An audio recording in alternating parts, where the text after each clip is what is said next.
Helios Airways Flight 522 was en route to Athens when Greek air traffic controllers repeatedly attempted to establish contact, only to be met with silence. Instead of beginning its descent upon reaching Athens, the aircraft remained in a holding pattern over the island of Kea about 65 kilometers southeast of the Greek capital, with no communication from the flight crew and growing concerns about a potential hijacking or mechanical failure. The Greek military was called in. At 11:23 a.m., as the plane completed its sixth circuit in the holding pattern, two F-16 fighter jets finally reached the aircraft. One pilot took position behind the Boeing 737, ready to take action if necessary, while the other moved in closer for a visual inspection. What they saw was unlike anything they had ever encountered. The previous evening, August 13, 2005, the Boeing 737 had taken off from London Heathrow Airport, heading toward Larnaca, Cyprus. The flight proceeded smoothly until the cabin crew noticed an unusual banging sound coming from the right aft service door. Upon inspection, they discovered that the door seal had frozen, which raised concerns about the aircraft's pressurization system. After landing in Larnaca at 1:25 a.m., the flight crew recorded the issue in the aircraft's defect log, noting that the right aft service door required a thorough inspection. The captain personally informed ground engineer Alan Irwin about the problem. Irwin, an experienced technician, conducted a pressurization leak check to ensure the aircraft's safety.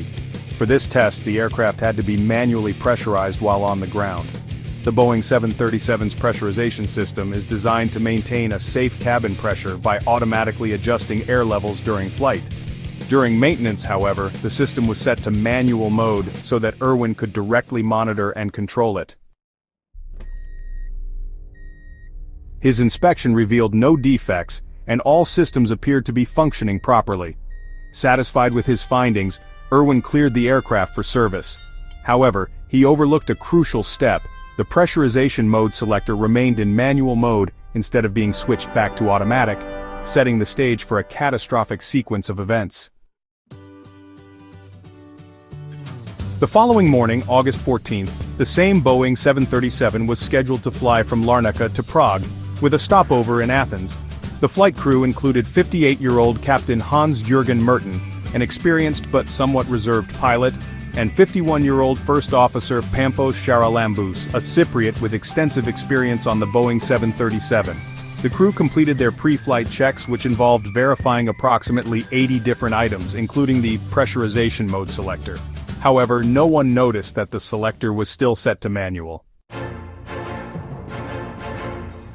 After completing the pre-flight process, the pilots started the engines and prepared for takeoff. The aircraft departed Larnaca just after 9 o'clock in the morning, climbing steadily toward its cruising altitude of 34,000 feet.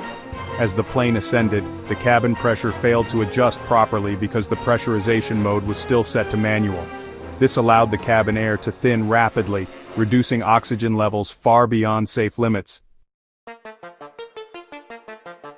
At 9:12 a.m., when the aircraft reached 12,500 feet, an altitude warning horn sounded in the cockpit, indicating dangerously low cabin pressure. Normally, pilots are trained to immediately don oxygen masks and initiate an emergency descent when this alarm is triggered. However, the warning horn on the Boeing 737 sounds identical to the takeoff configuration warning, which alerts pilots if the aircraft is improperly set up for takeoff while still on the ground. This similarity led the flight crew to mistakenly believe they were dealing with a routine equipment issue rather than a life-threatening emergency. The situation worsened when additional warning lights illuminated, indicating cooling system malfunctions. Captain Merten contacted Helios Airways dispatch for technical support and was connected to Alan Irwin, the same engineer who had conducted the pressurization check the night before. However, due to language barriers and confusion, their conversation failed to identify the root of the problem. When Irwin asked the captain whether the pressurization mode was set to auto, Merten, already suffering from the early effects of hypoxia, ignored the question and instead focused on the equipment cooling system. Meanwhile, the aircraft continued its ascent. At 14,000 feet, passenger oxygen masks automatically deployed as the cabin altitude reached dangerous levels. However, the pilots failed to recognize this as a sign of depressurization. Hypoxia, a condition caused by insufficient oxygen, was impairing their cognitive abilities, making them unable to react appropriately. As the aircraft approached 29,000 feet, Captain Merton left his seat in an apparent attempt to investigate further but lost consciousness due to lack of oxygen. First Officer Charalambos, still seated, also succumbed to hypoxia moments later. Flight 522 continued on autopilot toward Athens, completely unresponsive to air traffic control. Upon reaching its destination, the autopilot kept the aircraft in a holding pattern instead of initiating descent, as it required manual input for landing. After multiple failed communication attempts, the Greek military dispatched 2 F-16 fighter jets to intercept the plane.